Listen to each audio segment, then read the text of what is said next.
Imagine this. Your 4-year-old daughter is drowning in the pool while 20 adults stand frozen. Then one hero leaps in, fully clothed, grabs her by the diaper with his teeth, and drags her to safety. That hero was the family dog. Fast forward 13 years. That same dog now has a gray muzzle and arthritic hips.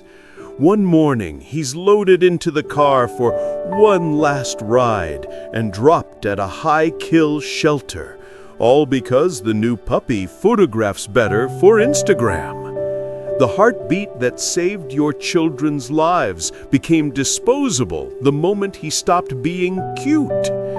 Tonight, in the next 20 minutes, you're going to meet Buddy. And by the end, you'll be forced to ask one question that will haunt you forever. When loyalty can be deleted like an old photo, are we even worthy of dogs? Stay until the very last second, because what this family did 9 months later will make your blood boil. His name was Buddy, who came home as an 8-week-old fluff ball, the exact same week Sarah was born.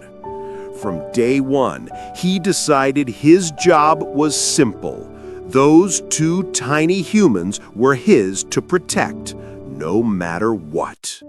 When baby Jack arrived 2 years later, Buddy didn't blink. He just doubled the patrols. Every single night for 13 years, he walked the hallway between their bedrooms, nose to the ground, ears up. He refused to lie down until both kids were asleep. Then he'd park himself dead center in the hallway, so he'd feel the first footstep if anyone ever tried to get close. 13 years of catching Sarah when she fell off her bike. 13 years of dragging Jack back from the road when he chased a ball. 13 years of sleeping outside in thunderstorms because he wouldn't come in until the kids were safe. The neighbors called him the nanny dog. The mailman called him Sir. The kids just called him theirs. So when people ask how a family can throw away a dog like that, I always answer with the same question. At what point does perfect life-saving loyalty stop counting? Because for 12.5 years, it counted for everything. And then, in one single afternoon, it counted for nothing. The first warning sign? Mom redecorated the living room in cream and beige and started complaining about all that dog hair on the new couch. The second sign? She kept showing the kids fluffy golden doodle puppies on her phone, saying, "Imagine how cute Christmas photos would be this year." But nobody, not even Buddy, saw the final sign coming. One afternoon, she walked through the front door holding a tiny cream-colored puppy with a red bow around its neck. She smiled and announced, "Everyone, meet the new addition to the family." Buddy stood up slowly, tail wagging, ready to greet the new puppy the same way he'd greeted every baby, every friend, every stranger for 13 years. That's when Mom looked straight at him and said the 6 words that ended his world. Actually, Buddy has to go now. Keep watching, because what happened inside that car on the way to the shelter is the part that still makes grown men cry in the comment section. That afternoon, the kids were fed the same old lie every shelter worker has heard 1,000 times.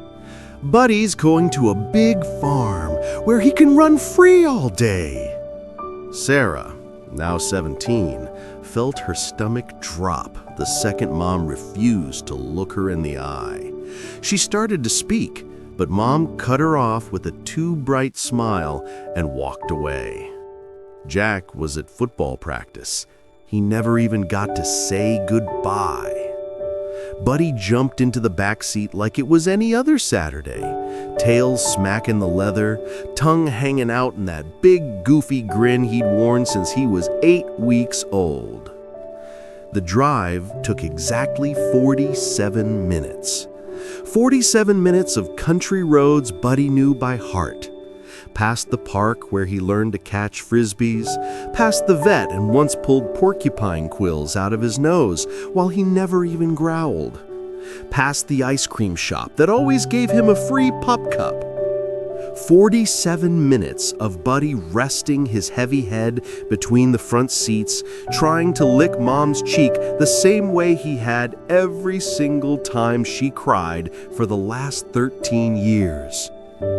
47 minutes of her staring straight ahead, knuckles bone white on the steering wheel, not once looking in the rearview mirror.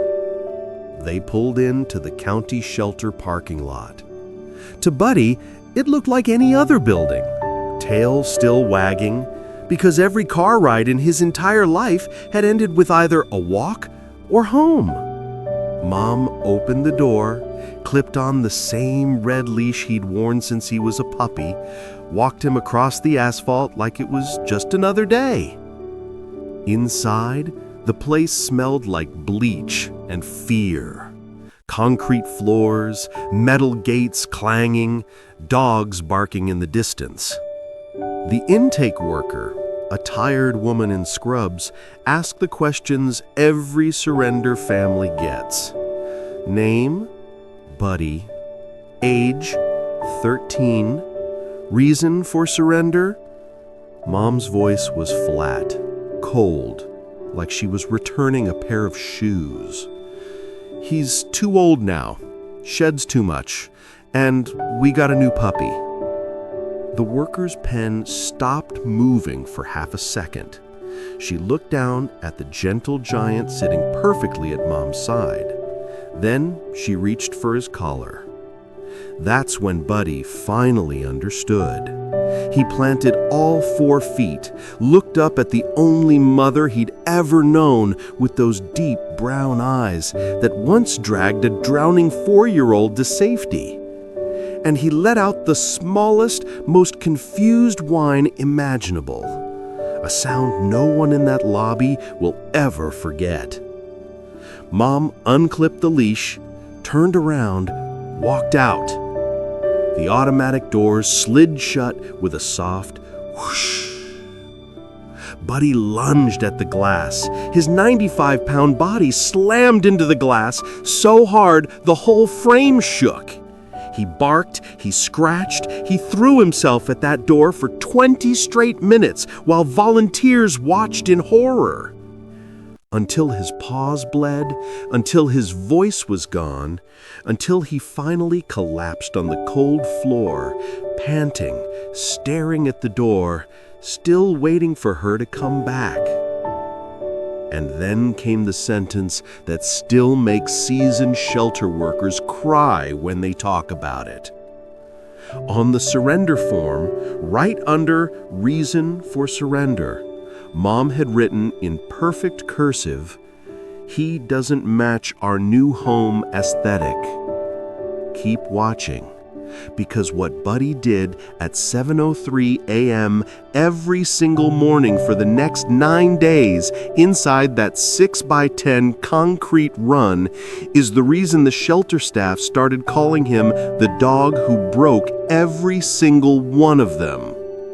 If you believe a dog that gives you his entire life deserves respect until his very last breath, and if you're as angry about this story as I am, hit that subscribe button right now. We fight for the buddies of the world together.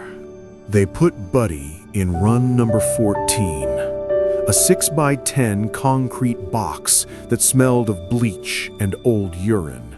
A single drain in the middle, a heavy guillotine gate that slammed shut with a metallic clang that echoed down the hallway like a gunshot. The first night, he didn't lie down once. He paced, back and forth, nails clicking, nose jammed against the cold bars, whining that low, broken, guttural sound that made the overnight volunteer, a 250-pound ex-Marine with tattoos crawling up his neck, walk to the bathroom and lock the door so no one would see him lose it. Every morning at exactly 7:03 a.m., the exact minute Mom used to fling open the back door and sing out, "Buddy, breakfast!" In that ridiculous happy voice, Buddy would drag his old body off the floor.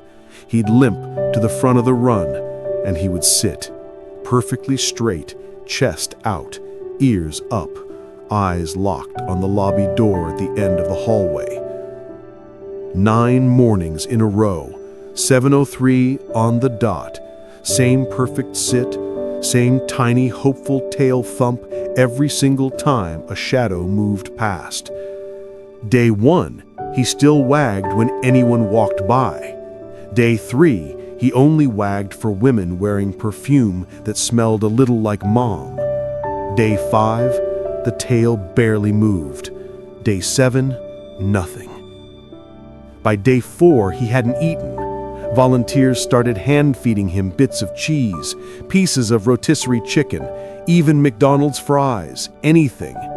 He'd take it gently in his front teeth, then let it fall to the ground. By day 6, his water bowl sat untouched. A skin formed on the surface. Flies landed on it. By day 8, you could count every rib. The vet came in on her day off, ran blood work, shook her head, and scheduled forced IV fluids for the following morning. After closing, the staff took turns pulling a plastic chair right up to his gate. They talked to him for hours. One girl sang him lullabies her own mom used to sing. Another read him Harry Potter out loud because big dogs like stories too. A third just sat there in silence and cried into his fur through the bars. They all whispered the same lie, "Someone's coming for you, buddy, just hold on." And then came the 9th morning. 7:03 a.m. The hallway camera caught it in perfect, horrible clarity. Buddy heard the automatic feeder clock click over. He pulled himself up, legs trembling.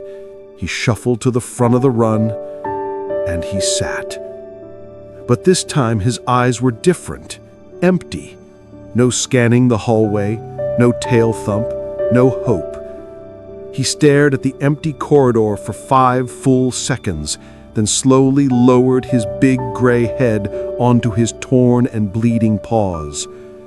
He let out one long, shuddering sigh, the kind that seems to carry an entire lifetime of love in a single breath.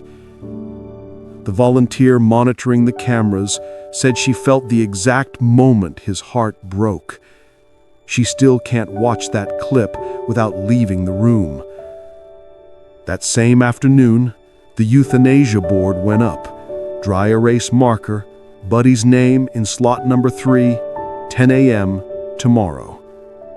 But keep watching, because 24 hours before that needle was scheduled to go in, a man walked through the shelter doors carrying the same red leash Buddy had worn since he was 8 weeks old.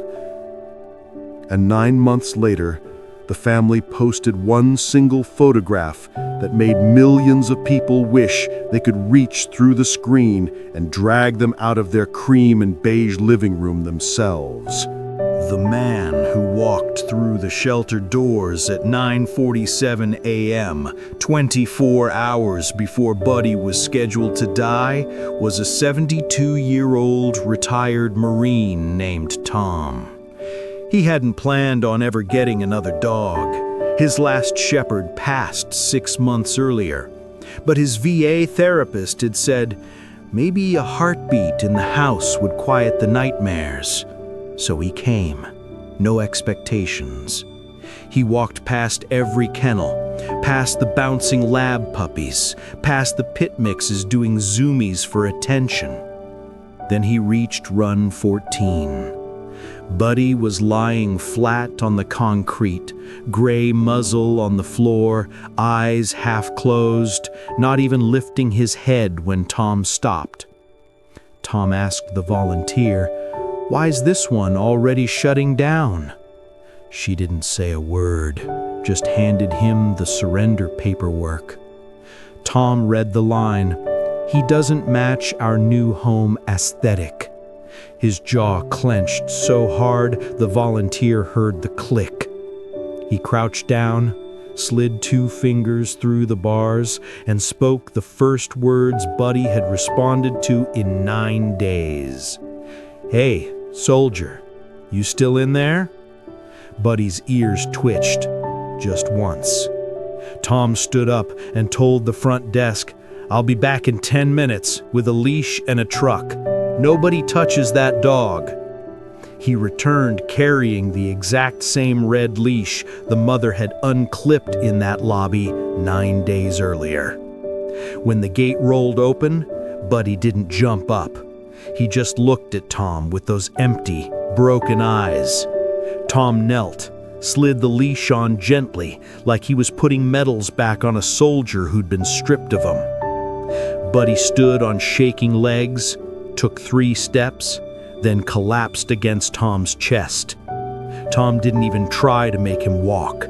He scooped all 95 pounds into his arms and carried him through the lobby like he was carrying a wounded brother off the battlefield. 9 months later, on Christmas Eve, the original family posted their annual perfect holiday card. Cream sweaters, beige couch, fresh pine garland, and in the exact spot where the real Buddy used to sleep sat a tiny cream-colored golden doodle puppy wearing a red bow and a little silver tag that read Buddy Jr. Same name, same couch, same spot. The caption underneath? New year, new vibe, new family member. Heart. Hashtag blessed. Within 4 hours, the post had 3 million views and 50,000 comments that would make a sailor blush.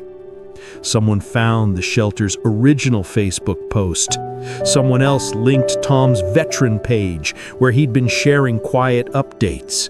Buddy on a heated orthopedic bed. Buddy getting steak every Friday. Buddy doing water therapy for his hips. The internet did what the internet does best. It raged.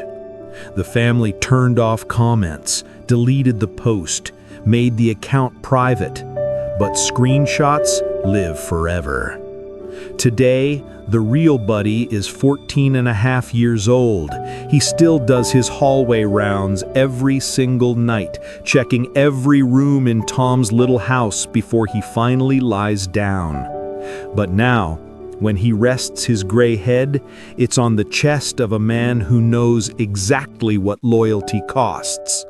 And every single night, without fail, Tom leans down and whispers into those battle-scarred ears, "You're home, soldier. Nobody is ever taking that from you again." So here's the only question that matters. I need you to answer it in the comments right now and be honest. When a dog gives you his entire life, saves your children from drowning pools and busy streets, sleeps outside in blizzards so your babies can sleep warm, and you throw him away the second his fur doesn't match your couch?